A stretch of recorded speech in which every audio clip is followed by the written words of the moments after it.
The New Harbor Bridge project now has a new design firm taking over design work on that billion-dollar project.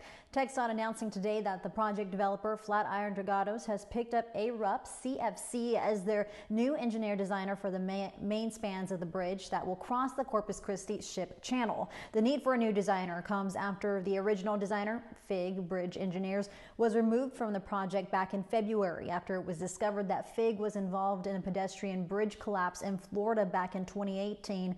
The accident left 6 people dead. TxDOT says the new company has more than 7 decades of experience.